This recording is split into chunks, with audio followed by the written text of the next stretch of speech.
All right, Cody. So we are live. Let's give people a few minutes to hop on the call here. First, we need to talk about that hat, though.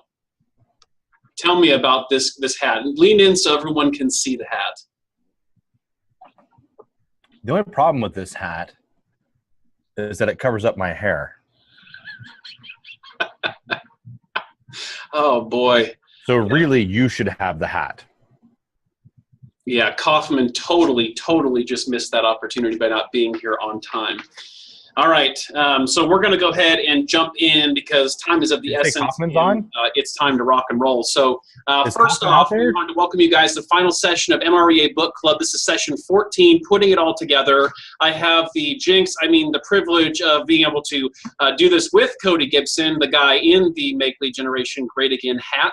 And so first, we wanted to start by saying thank you to all of our guest presenters. We had some incredible talent take sessions, take time out of their schedule, really invest in pouring back into all of us, and so we're extremely grateful. Thank you to all of you for being a part of that. What's coming next is something I've been getting a few emails about in this group, and what's coming next is we've got some really good top agents across the country and internationally that we've lined up to really investigate what they're doing in their business. How are they doing these sessions? How are they implementing this work at an extremely high level? And we're going to bring those interviews to you in this group as well. So that's what's next. Stay tuned. We'll definitely keep you in the loop there. Without further ado, for the few of you who may not know Mr. Bold, Cody Gibson. Cody, can you tell us a little bit about yourself, the CNN version? Tell us a little bit about yourself, how you got to where you are, where you came from, and why it's relevant they should listen to you today. Well, they're probably not relevant to listen to me, though it sounds like everybody else was busy and you needed somebody, so thanks for calling me. My name is Cody Gibson, and today I have Portland Real Estate Group as an MREA level business in Portland, which is where we began this part of our journey back in 2010. Then we started doing expansion in 2011 and 2012, and we've grown today to 140 expansion partners in 76 different markets in 17 different states across the country. And so it's our honor and privilege to be out there making mistakes and learning and growing. And so much of that success is based off of this MREA book, and so much of that success comes from it. So Ben, thanks for letting me be a part of this book club a couple of times. As much grief as I give you, thanks for letting me do it. It really is my honor. You know, today is all about pulling it all together and wrapping it together. So Ben, I'm curious from you. You've had a handful of really good mega agents and Haro speak on here so far.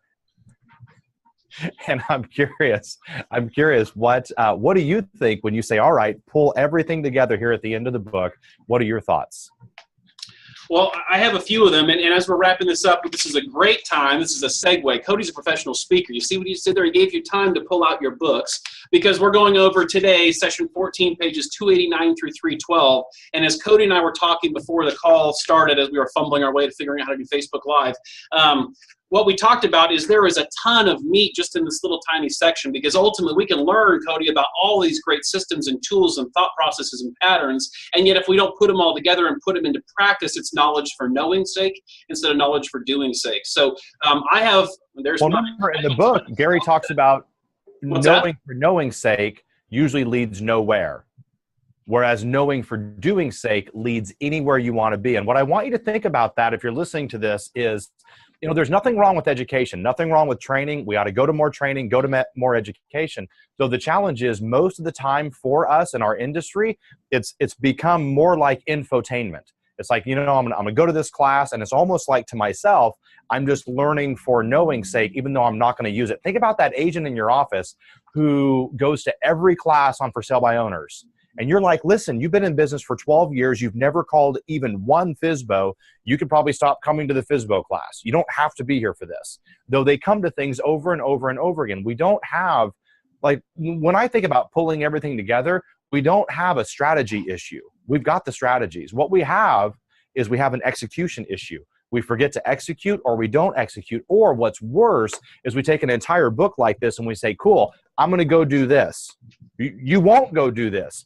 What you'll go do is maybe this. You'll do one page. You'll do one idea. You'll do one model. Then over time, you'll look down and say, oh, I've done this. Does that make sense? Yeah, man, it's like gradually. It's gradually and then suddenly. Yeah. Gradual. That's what I think when I think about pulling everything together. The other thing I think about, and Gary makes the comment here in the book that he said, listen, doing the 7th level real estate sales business platform or model, it is simple, though he makes a very clear derivative. It's not easy. If it were easy, everybody would do it. It is very simple. And what he says in the book is what he means by simple is there is a clear-cut formula that if you'll do this clear-cut formula, then the success is already predetermined. What we don't know, though, Ben, is how long it takes for the success to get there, right? So when we say predetermined, we know that you'll eventually land there. The challenge is we don't know what time we'll land there or how long it will take. And most people get burned out or they get upset or they clock out right here. Absolutely. So look at page 289. You got your book there, Cody, and I know everyone watching, I trust you do as well. Page 289, middle of that first paragraph, he's talking about the $64,000 question, and one topic jumps off the page here, and it goes all the way through this section, and it's an F word, and before you answer, Cody, it's focus. They had the answer to their question here is focus, and he says right in the middle of that paragraph, after spending most of my adult life working with successful real estate agents, I'm convinced that they succeed through their power of narrowing their focus. So I want to start there because it goes so far through this section. How has that shown up in your business as a team leader, as a mega agent, now an expansionist? How has that shown up? How is that practical to the people watching? There's only a few things. When I think about focus, I think number one, I think discipline. So focus is another word for discipline, or you have to be disciplined for it to show up as focus. And you don't need a lot of discipline, and you don't probably need a whole lot of focus. What we do need is a little bit of discipline or a little bit of focus that, quite frankly, in our industry ends up looking like a whole lot of discipline or a whole lot of focus. Think about the typical realtor out there. Not a lot of discipline, very, very little focus. And the challenge is this: what you focus on is also important. So for most people, what they do is they say, listen, I need business and I need business right now. And so what they do is they go focus, business and business right now. The challenge is what they do is that works to varying degrees. And then that becomes their success formula. And they run out there with, I need business and I need it right now. You'll go a lot further with this book and with these models if you'll actually be willing to say, I'm looking for business tomorrow. And how do I put that into play? Because tomorrow is going to come and go, and you're going to wind up there. And so when I think about that word of focus, I also think about coaching. I think about how, and Gary talks about in the end chapter of the book about accountability being such a big piece. And he says, listen, you can't hold yourself accountable. It's not going to happen. Right. Now, seriously, you can't do it. And so I think about focus and I think about coaching, because sometimes I'll think that I know what I should focus on.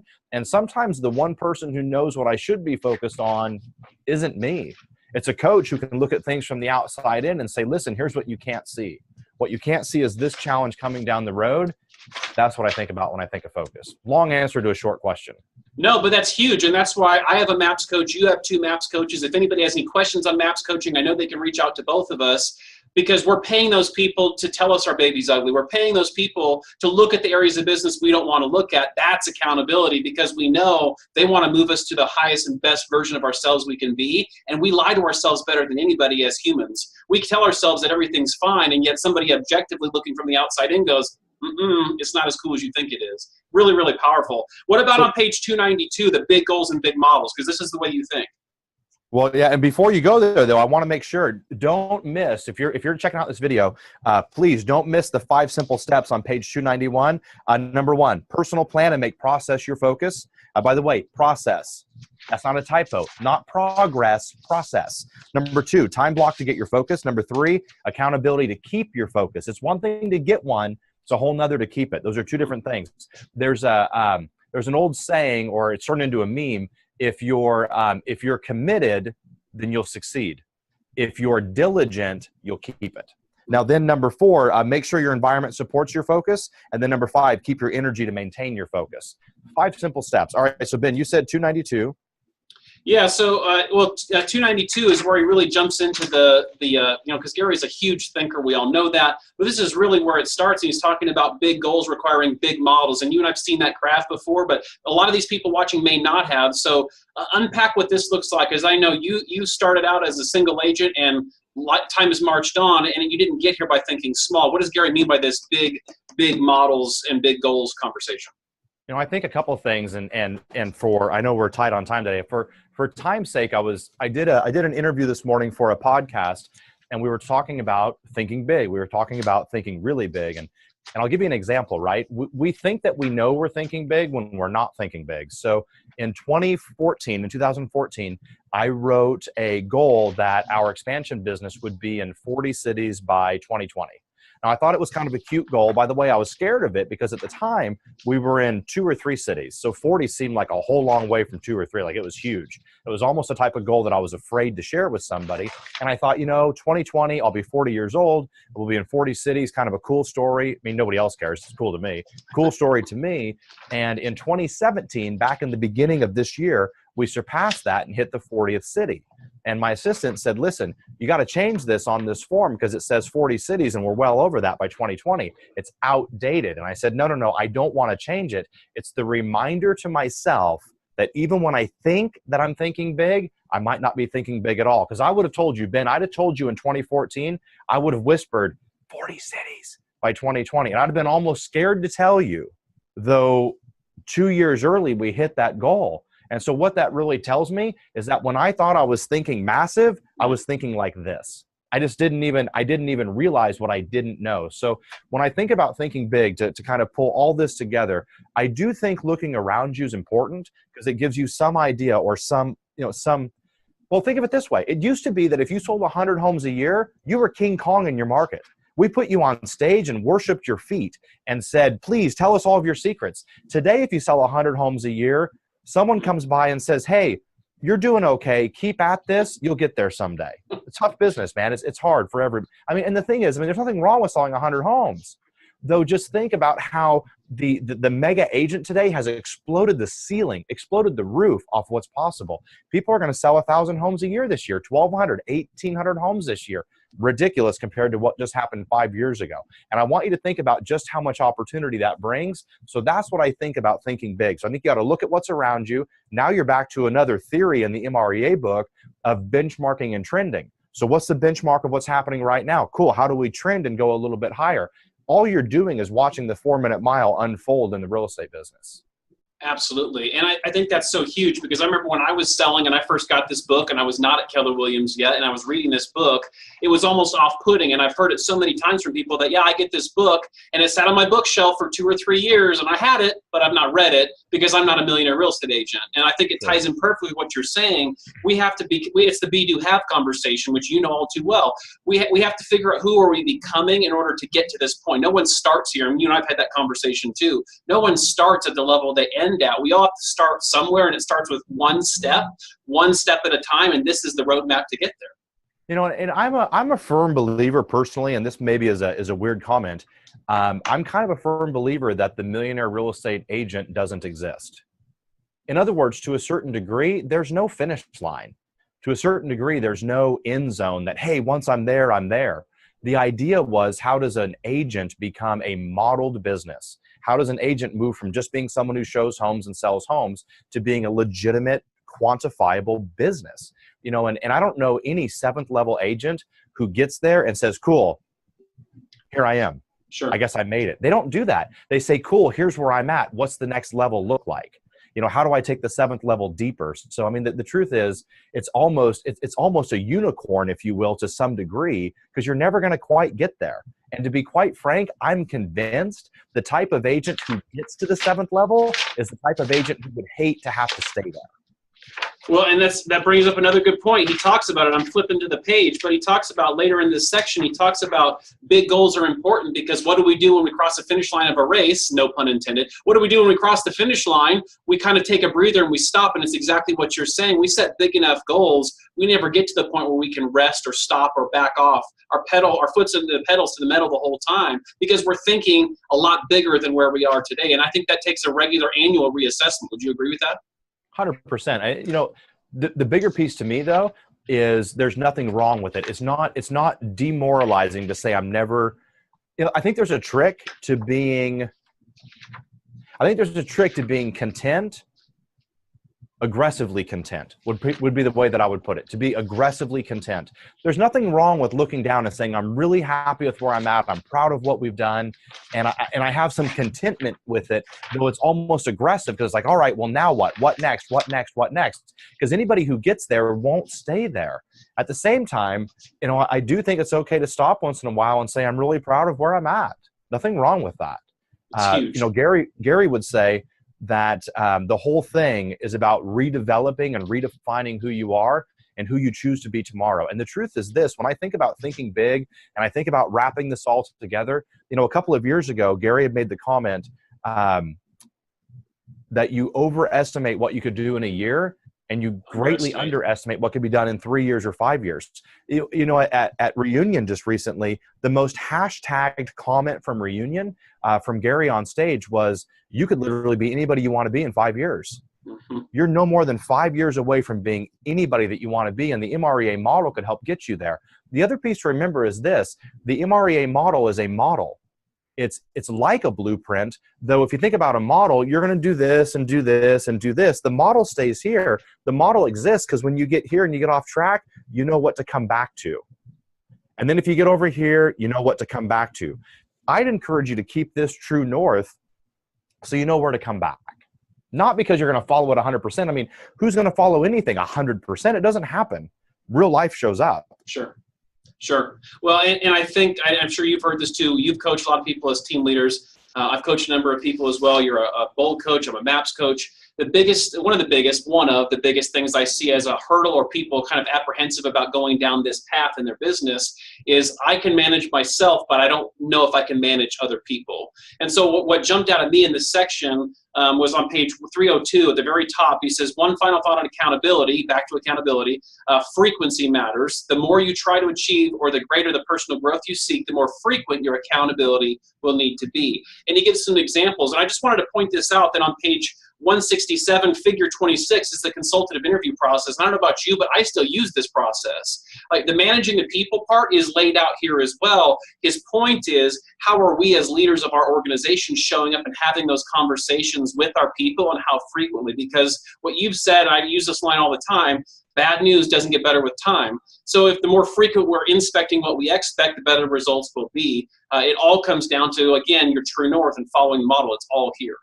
Now, I want you to think of it this way. I want you to think that, especially when you're moving into this MREA level business, it's like you have real estate agent island and you have real estate business island, and you want to move from one island to the other. The challenge is, between these two islands is shark infested water. And there's like this tightrope that you've got to walk from agent island to true business island. The challenge is you're gonna have to balance across this tightrope, and it's like you're standing on this tightrope and you've got this broomstick, if you will. And it's like a balancing stick, right? On this side, you have a bucket full of sales skills, and on this side, you have a bucket full of leadership and management skills. And by the way, there's no leadership without management too. And there's no management without leadership. I mean, it's hard to have one and not the other. And so you've got this bucket and this balancing act on a tightrope, and you've got to walk across this shark-infested water. The problem is, when you get to the point that it's time to walk across the tightrope, you got to understand this bucket of sales skills is so much heavier than the bucket of leadership skills. And the problem is, we try to take our sales skills and apply it to people, or apply it to people leverage, and they could not be further from the truth. None of us got to the point that it was time to go to business owner island because we were great at running businesses. Not in this business. We decided it was time to go to business owner island because we were selling a bunch of houses. Selling a bunch of houses is not business owner island. And so, I mean, I went back and got my degree, if you will, by being a team leader at Keller Williams. And before that, I was an agent just selling a bunch of homes. I didn't have a business. I was just selling a bunch of houses. Absolutely. And that's the difference. One's sustainable and one isn't. And that's where Gary kind of is right now in these conversations we're hearing. He's going back to this database with a threat from outside companies and people that want to get in between us and the clients, the market potential shifting, which we're seeing across the country. The one thing we come back to when we run a business, it's sustainable over time. And ultimately, that's our goal for everybody. You know, you think about business today at the MREA level, at the Millionaire Real Estate Agent level. By the way, the MREA of 2017 looks different than the MREA of 2004 or 2003 or 2002. That's okay, because the business looks different. At the same time, it looks wickedly the same. At the same time, as much as things have changed, guess what we're still doing? We're still at some point getting belly to belly with buyers and sellers. Right. No matter what, that's still the end game. So winning the game remains the same. How we get there looks different. Now, what I'd like you to think of is this. When you think about tying all of this together, think about technology that's out there. I don't know that technology will replace real estate agents. I don't know that that's going to happen. I'm not sure that you're going to see, swipe here or, use your thumbprint here to buy this house. By the way, when we're buying cars that way regularly, that will be the precursor to homes being purchased that way. So until it happens with cars, don't sweat it. At the same time, I would say this, while technology won't replace agents, I do believe that real estate agents using technology will replace real estate agents. Sure. I do believe that. So when you think about tying all of this together, I think that's what we're doing. Absolutely. And it's interesting that you say that too, because I've heard Jay Papasan and Gary talk about in this rewrite, it's amazing to them how many of the numbers and the data really didn't change. No, right? There's these core pieces of the business remain the same. As technology in our industry changes so much, the core tenets of the business really haven't changed and don't look like they're going to change. We just get to leverage technology to get there faster and help more people in the short amount of time. So, Cody, Gary and Jay are data junkies. They don't care. They don't care what the data says, just as long as it's accurate. I mean, if it's 50 contacts for this or 2 contacts for that, they don't care. Whatever the data is what they're going to give us in the book. It doesn't matter. And you're right, because most of the data they looked at remains the same. Like how many contacts, how many people in the database, how many sales. It's all eerily the same. It's just how we're doing it has dramatically changed. I mean, in 2002, we weren't doing email-based 33 touches. Sure.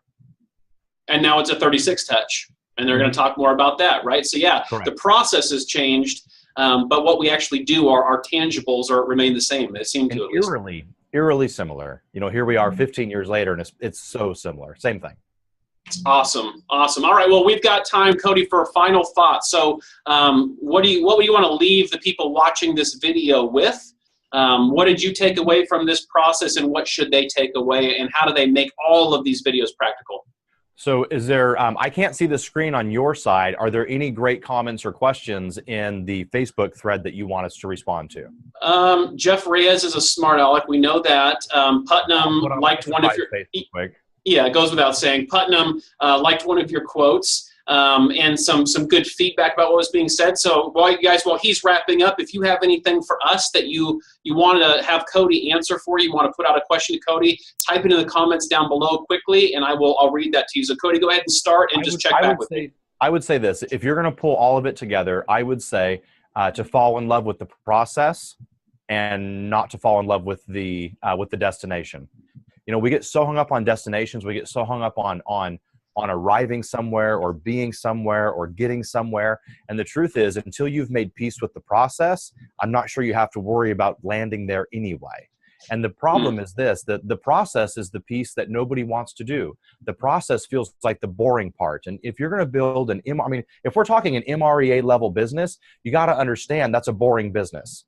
You got to understand, to a degree, that's a conveyor belt business. Now, I don't mean the customer service is just a conveyor belt. Though I will tell you that delivering amazing customer service can be done on a conveyor belt because you're doing it duplicatable and repeatable over and over and over again. It's the typical agent, though, that is so, what's the right way to do it? Squirrel! And all of a sudden, any little thing takes them off track. Yeah. And we're looking for high speed or sexy or ever changing. And I just don't think that you build a great real estate business that way. I think that you put it on a conveyor belt so you can control it and you can say, here's what happens next. And that's all process based. Fall in love with the process. And the other thing is this, I believe that you only find greatness on the path of process. So instead of looking for greatness or looking for perfection, I don't think you do. I think that you look for a path of process and you run on that track of process and you trip over greatness and you're like, whoa, what was that? Oh, well, that was me becoming great at this. That's where you find mastery. You don't make mastery or greatness your destination. You make the process your destination and allow mastery and greatness to show up. That's a great point, because Gary said oftentimes success is incredibly boring. He said that from the stage multiple times. So we do have one question that has shown up here, and we'll end with this question. Here's the question. As an agent going from 3 transactions to about 20 this year, how would you coach someone that increased their transactions 300 to 400%? What are some tactics you recommend going forward? So someone who sold 3 or 4 homes and the next year went to 20. Correct. So not uncommon. I mean, if somebody doesn't do that, they typically get out of the business, right? Because if you're living on 3 or 4, the income is so small. So when you go to 20, there's a couple of things I would say is, number one, who you're being attracts the business that you have. So you're thinking like somebody who sells 20 homes a year. That's really good. Here's the other thing though. It won't stay that way. You could go from 3 to 20, which is a huge increase. And maybe even the next year, go from 20 to 35 or 20 to 40 or 20 to 50. At some point though, you stop doubling so much or you stop quadrupling so much. And so while it's exciting in the beginning, just know at some point the business gets so large. I mean, Keller Williams is so big today that Gary's not going to double or triple every year.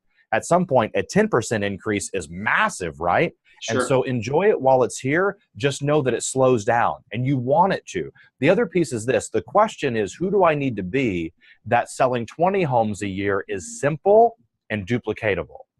Because the mindset was I was selling 3 or 4. And when you go from 3 or 4, like if you're selling a home or 2 a month to 4 homes a month, you're going to feel overwhelmed at 4 homes a month because that's your new, that used to be your old ceiling and you break through it. Well, until 20 becomes your floor, you're going to feel overwhelmed and you're going to make comments like I'm overwhelmed or I'm too busy or I'm underwater. Just know that you're going to make that your floor as fast as possible to where 20 becomes boring.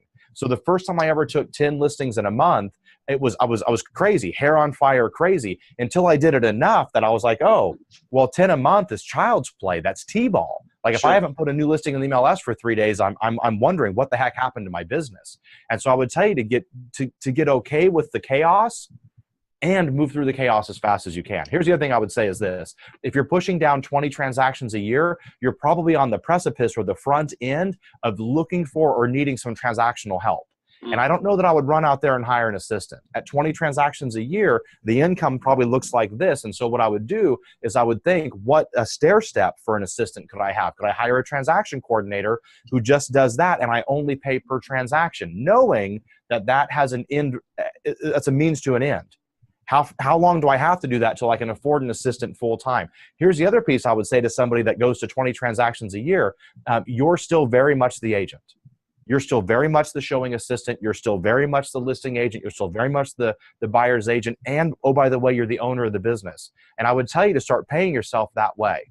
And I would tell you to start paying yourself multiple times out of each transaction so you can physically see on this sale, I made X in this role, X in this role, X in this role. I know it drives your bookkeeper nuts. Who cares? It doesn't matter.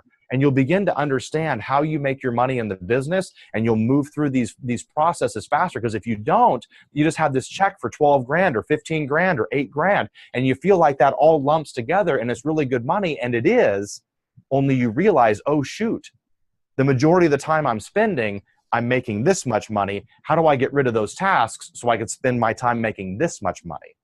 Hugely powerful exercise, hugely powerful. So Cody, it is 2:01, so we're going to wrap this. Thank you so much for making this possible. Now, United Home Group made all of this whole series possible. We get all the graphic design and all the stuff it took to make this possible. So want to give you a quick plug. How do people connect with you and learn more about United Home Group? You can drop us a line on Facebook or shoot us an email. We're as big as we are, we're very old school when it comes to relationships. As big as we are, we're very old school on how we treat people. So if you wanted to chat with us, shoot me a message on Facebook, shoot me an email, get in touch with one of our regional directors. We're honored, and we'd be thrilled to talk to someone about expansion or opportunities if it's appropriate. And we're honored to be here. So Ben, thanks for putting all this together, and thanks to everybody who's been a part of these webinars each week and learning. So thanks for putting it together, and thanks for doing it. It was our pleasure to host it. Awesome. Thank you so much, Cody. All right, guys. Have a good day.